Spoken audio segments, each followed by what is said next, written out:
O que eu acho é o seguinte, enquanto ele não estiver lúcido, né, consciente, tem um vice-presidente que assume. Uma vez que o presidente retome as suas condições de pensar, refletir e ordenar e decretar e negociar, não vejo nenhum problema que o gabinete seja transferido para o quarto do hospital, não acho isso nenhum problema. Eu acho só que é mais uma oportunidade para a gente reparar o general Mourão, que me parece um personagem muito interessante e alguém que não veio para ser vice decorativo. Tem opinião sobre tudo, opina sobre tudo, tem clareza sobre o seu lugar ou o lugar em que ele quer estar, é alguém que tenta colocar os filhos do presidente no devido lugar, ao mesmo tempo é uma voz militar interessante. Então, acho que é um personagem curioso e disponível. Se você mandar uma mensagem para ele agora, ele te responde na hora, está sempre preparado para o papo. É um personagem interessante, o general Mourão, mas, afinal de contas, é o vice-presidente, nada mais que isso. E eu estou achando muito interessante a forma como ele se porta, que ele é o antagonista do... Eu ia falar do presidente Jair Bolsonaro, mas não só ele, mas dele e o entorno dos filhos, porque a forma como ele se coloca em relação à imprensa, como você falou, ele atende a imprensa, ele trata bem na conversa e tal, enfim, ele dá, a gente pergunta, ele responde, ele dá as explicações. No episódio Jean Willis, ele se posicionou falando que isso era uma ameaça à democracia. E em várias outras oportunidades, em várias outras coisas, em relação à mudança da Embaixada Brasileira, tudo isso, ele sempre se coloca... A questão da aposentadoria dos militares... Ele sempre se coloca numa posição muito como de um estadista. Uma pessoa mais razoável. Ele não está na quinta série, né? Acho que tem uma disputa política aí, né, Mara? Eu acho que claro isso, o vice-presidente gostaria de ter um lugar executivo no Planalto. Alguma dessas secretarias. Não foi dado esse lugar para ele, ele certamente pleiteou. Ele continua fazendo o seu gabinete paralelo, isso está muito claro. Por exemplo, enquanto o governo, a meu ver, estupidamente hostilizava a China, nosso principal parceiro comercial, ele recebia delegações chinesas. Quer dizer, é alguém que tenta se impor dentro do jogo democrático em busca de voz. Então, eu acho interessante essa dinâmica. E outra coisa, eu acho que o grande antagonista... e vou apanhar muito por causa disso, dentro do governo, é o governo paralelo do Paulo Guedes. Isso é outra discussão para a gente ter em outro momento aqui. Quer dizer, tem um governo paralelo virtuoso acontecendo dentro desse governo ainda titubeante, chamemos assim. O Mourão está mais próximo do Paulo Guedes do que do governo núcleo Bolsonaro. Ele disse que fala com o Paulo Guedes por WhatsApp diariamente. Marina, mas qual é o seu olhar sobre esse primeiro mês e o que vem pela frente, esse próximo mês do início do governo Bolsonaro? É de muita preocupação. Primeiro, pelos retrocessos que nós temos em tão pouco tempo. E segundo, por todas essas questões que aqui foram tão bem relatadas por vocês. Claramente, você já tem vários núcleos dentro do governo. Você tem claramente o núcleo militar, que se coloca de uma determinada forma. Você tem ali, usando metaforicamente a palavra, o núcleo do clã do presidente, o núcleo familiar. Você tem um núcleo político, que mesmo que tenha esse discurso de que foram escolhas técnicas, tem escolhas que são de natureza políticas, refletindo o partido e os aliados do presidente, que sobretudo em relação aos ruralistas, e esses vários núcleos estão numa disputa de poder. O núcleo econômico, né? O núcleo econômico numa disputa de poder e de protagonismo dentro do governo.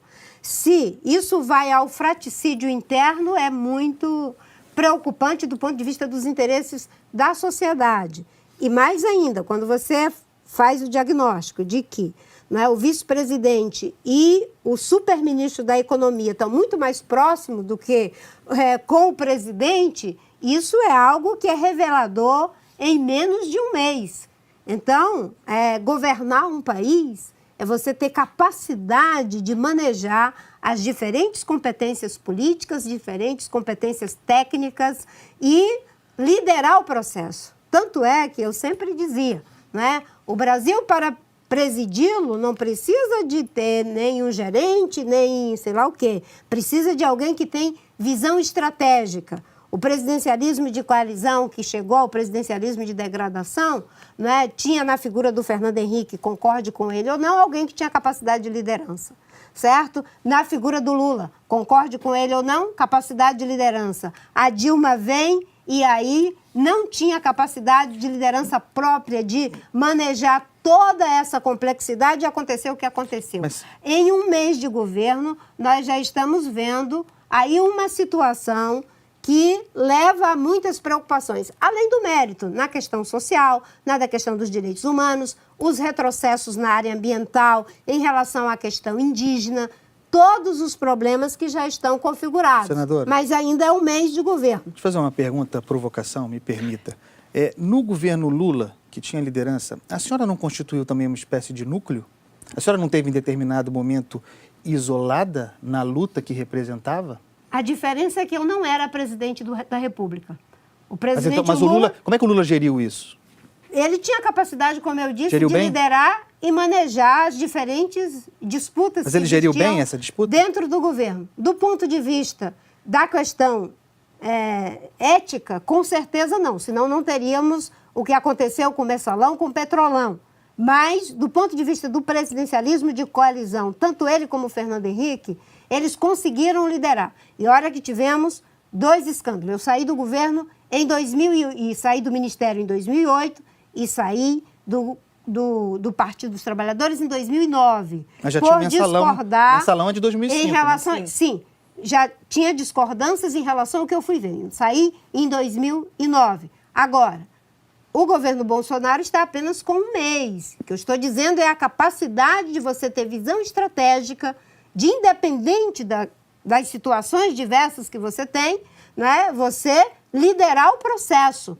Né? Você não pode ser como foi o Temer. Né? Ele não tinha uma equipe econômica. A equipe econômica tinha um presidente da República. Foi isso que aconteceu. O presidente da República ele tem que ter uma equipe econômica, uma equipe na área de saúde, uma equipe na área de meio ambiente, e é ele que lidera o processo. Afinal de contas, a nossa cultura, infelizmente, é de um presidencialismo arraigado. Eu sou pelo parlamentarismo, lutei por isso, não é? Mas esse presidencialismo de coalizão já virou presidencialismo de degradação e, numa situação de profunda estabilidade, quem paga o preço maior, como pagou com a Dilma, como pagou com o Temer, é a sociedade brasileira.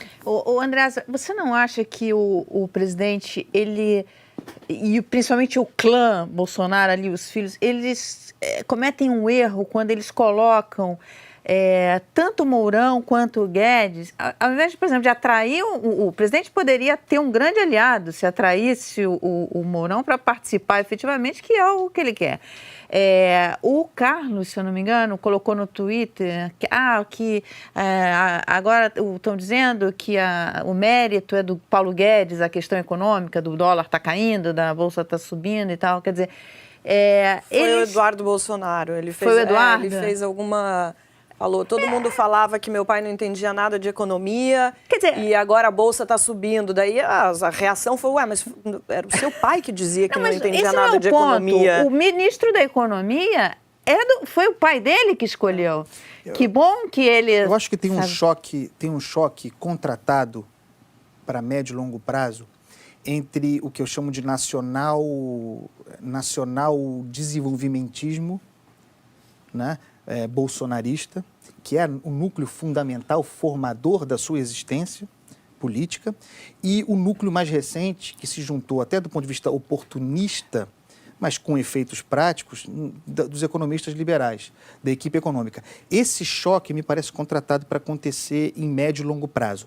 Em curto prazo, eu acho que o Bolsonaro, embora, por exemplo, seja alguém historicamente avesso à ideia de uma reforma como a da Previdência, ele entendeu que o protagonismo do Guedes e o triunfo da agenda liberal, pelo menos nesse primeiro momento, é a garantia de funcionalidade do governo dele.